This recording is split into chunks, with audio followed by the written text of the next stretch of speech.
Hi, Dr. Jonice Webb here, clinical psychologist. Welcome to my video on emotional neglect. In this video, I'm going to talk about how emotional neglect sets you up to neglect yourself, even if you've always believed it's just a self-discipline problem. So in a moment, I'm going to give you some amazing tips that will help you basically flip your self-neglect on its head and turn it into the self-care that you should have been having all along. But first, I want to start by explaining why and how self-neglect so often seems like it's actually a self-discipline problem. So we're not all born knowing how to have good self-discipline. We really learn this skill from our parents. For example, if you're having problems with getting your homework done and you're starting to have problems in school, your parents may need to set you up with a specific homework time to do homework after school. Your parents should be watching to notice what you need when you need it. So they should be watching what you eat, make sure you get healthy food, make sure you get plenty of outdoor time, make sure you get enough exercise and enough sleep. These are basic needs that children have. But the problem is that emotionally neglectful households are lacking two critical ingredients that children absolutely must have in order to learn how to discipline themselves: emotional attention and intentional structuring. And by intentional, I mean purposely designed to really meet the child's unique needs. But because emotionally neglectful parents aren't really able to see their child in a deep and emotional way, they're in danger of not seeing what their child needs and not setting the proper limits or rewards to teach their child. When children receive consequences and requirements and rewards from their parents that are tailor-made for them, they're able to internalize the ability to give themselves that kind of structure. And then they bring that skill forward all the way into their adult lives. And it actually makes life a lot easier for people. Basically, when your parents structure you and give you intentional consequences, this teaches you, it trains your brain how to basically stop yourself from doing things that you shouldn't do. And you also learn how to make yourself do things that maybe you don't want to do, but you should. And the opposite is also true. If your parents don't set enough consequences for you and they don't provide enough intentional structuring for you, you are at risk of not learning these two essential skills: how to stop yourself from doing things you shouldn't do and how to make yourself do things that you should do. And so this is a real problem. Both of these essential skills actually form the underpinnings of self-discipline. And then there's another factor at work as well in the lives of those who grew up with childhood emotional neglect. If your feelings were treated in your childhood home like they didn't matter, at the same time that your nervous system and your brain were developing, you naturally probably internalized the message, without even realizing it, that your feelings don't matter. I've seen this message over and over and over again in my patients who grew up in emotionally neglectful households. They feel on some deep emotional level like they just don't matter. And since your feelings are the deepest and most personal expression of who you are, you basically end up believing and feeling like you don't matter. Not only do your feelings not matter, but you don't matter.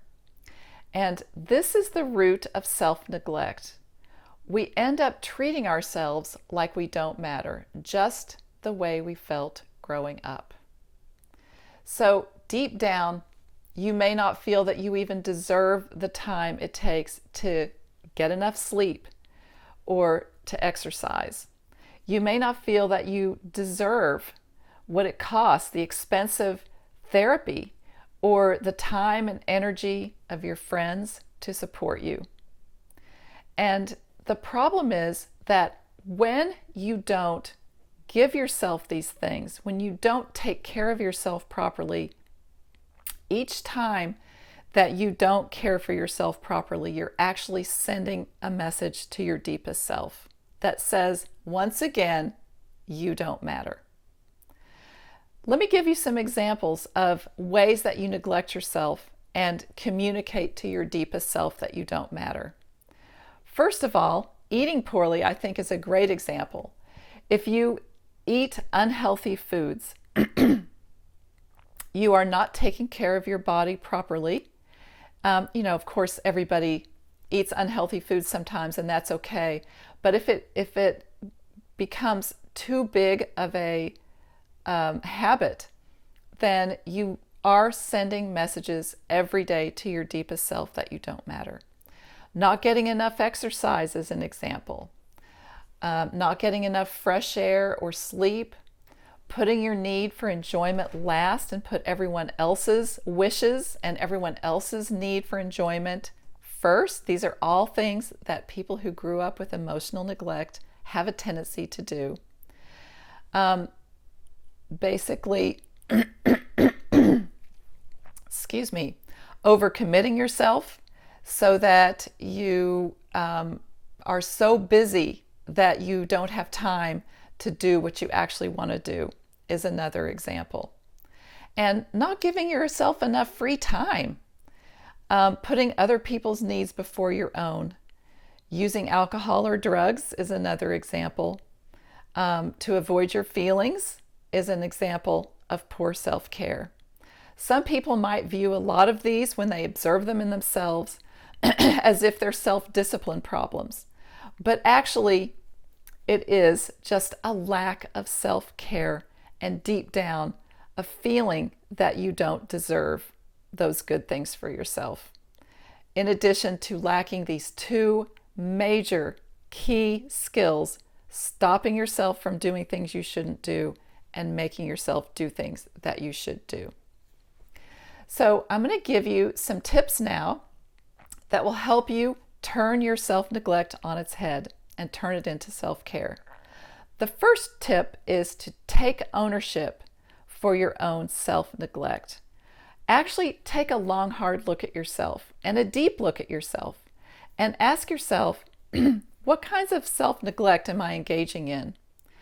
Of all the categories that I gave you a few minutes ago, try to write down which categories you feel apply to you.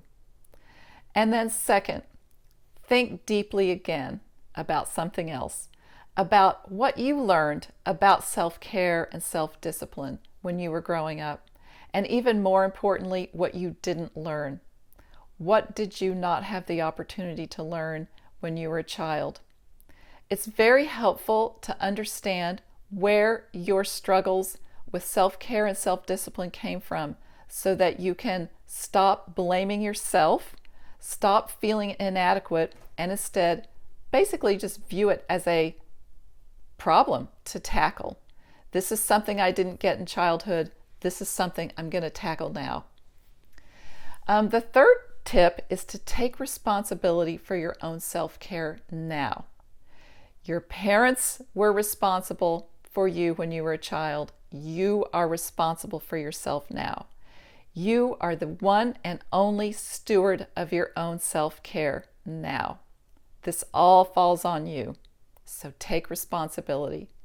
And my fifth tip for you is that every time you make yourself exercise, eat healthy, or engage in some other form of self-care, you are sending a message to your deepest self. You matter. And so my tip is to listen to those messages and send yourself as many of them as you possibly can, because it can make a very big difference in your life. So please let me know in the comments below this video what you got out of it. I hope you got something out of it. Did you learn something about yourself? Did I give you something to think about? Please share your own experience with self-discipline and self-care and self-neglect. I really want to hear it. I'm going to be making a lot more videos about childhood emotional neglect and how it affects us as adults. So if you're interested in seeing my future videos, just hit the subscribe button so that you'll be informed when my next video comes out.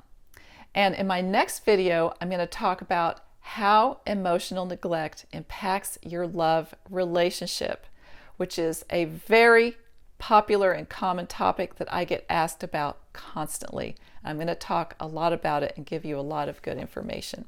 See you in the next video.